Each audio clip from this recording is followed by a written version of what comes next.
Hi Dan, we're outside today. Yes, it's onset of spring, so let's go outdoors. Yeah, excellent. Well, you've been on the roadshow for the last week or two and you've got a few more to come. What was the idea around that? Look, it's an opportunity to get out and meet people out and about, wherever they are. And that's been fantastic. I just get such a buzz out of doing that. And it's been an opportunity to tell folks a little bit about what we're heading into over the next 6 to 8 months. Excellent. Now, there's been three main areas that you've been talking about at that roadshow. So tell me about the first one, transitioning to one chorus. What was the conversation around that?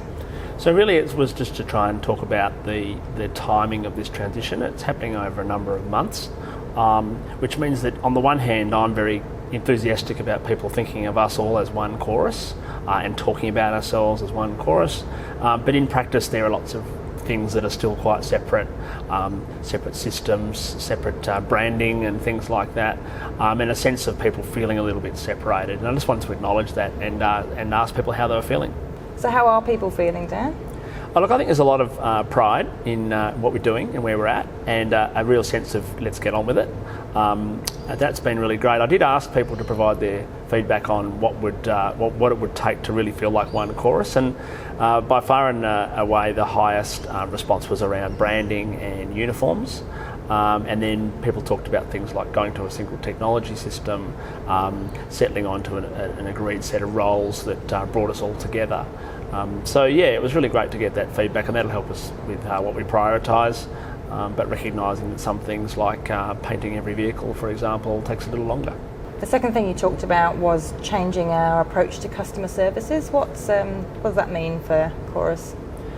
Chorus has really been created with a view to really improving the experience that our customers receive, and going up and up from where we are, which is already really good, but also finding ways to offer better value for money for people. As we know, expectations are rising, and the amount people are willing to pay as they get more and more control over their funding is going to go down. So that puts us in a bit of pressure.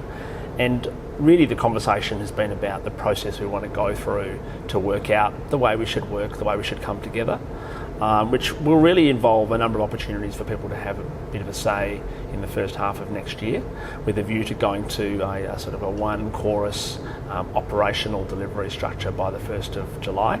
I'm not really sure what that looks like, but one thing's for sure is we won't be still calling ourselves Volunteer Task Force, Community First and Care Options from 1st of July forward. So this roadshow's given people the opportunity to offer feedback, and it sounds like there's some opportunities next year in 2018 to also give feedback. Yeah, that's right. So we really do want to go through this in a way that we're able to share information as best we can about where we're at, both in terms of the business and in terms of the services and the social impact that we're having. So there will be some steps for that. And in keeping with that desire to get feedback, I did survey people after the first few of the road shows, and worked out what people found most valuable, which was often a conversation about what it meant to be one chorus, and the things they found least valuable, which was being asked to colour in sticky notes with their thoughts. So I've stopped asking for that, but we're still having the same conversations. So. Excellent. Now the final thing you talked about was our RIPA values. Tell us what they mean to you, and perhaps go through the values one by one. I'm finding the RIPA values really easy to talk to. They really resonate for me, and I think they're a really good guide to help us through. There's lots of change, there's lots of opportunity, and there are some challenges ahead. So I tend to think about being responsive and practical first up, and responsive is really about tuning into exactly what whoever I'm working with is looking to achieve, whether that's a work colleague or a customer, or a volunteer or a stakeholder of some sort.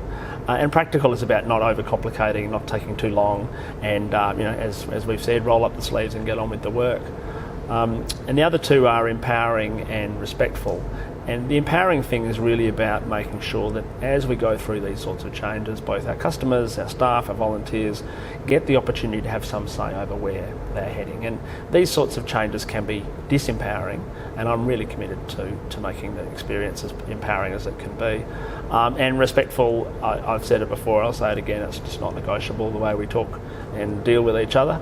I hold myself to a high expectation there, and I've welcomed everybody that I've spoken to call me out if they don't think that I'm living to the value of respectfulness, or in fact any of the RIPA values. And I genuinely welcome that feedback, and occasionally I get it.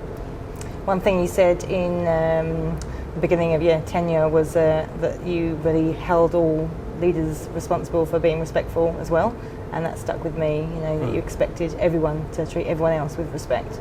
So that's certainly held fast.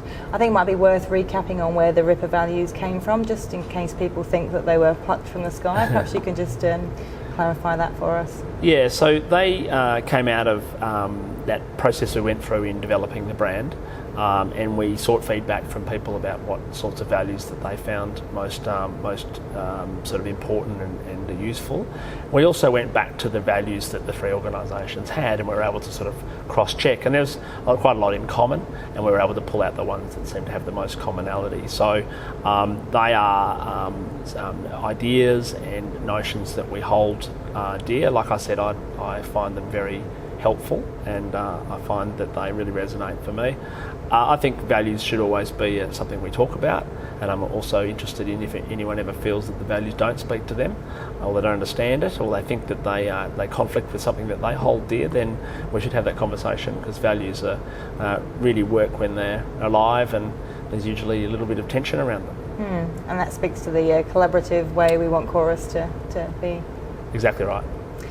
So you've done a few of these roadshows, and you've got a few more to come. So if people haven't met you at these roadshows yet, they might well see you coming up, and they can give you some insight and some feedback there. Yeah, that's right. So the idea was that I would give everyone the opportunity to come and come to one of these sessions. I know that's not always possible because of schedules and rosters and things like that.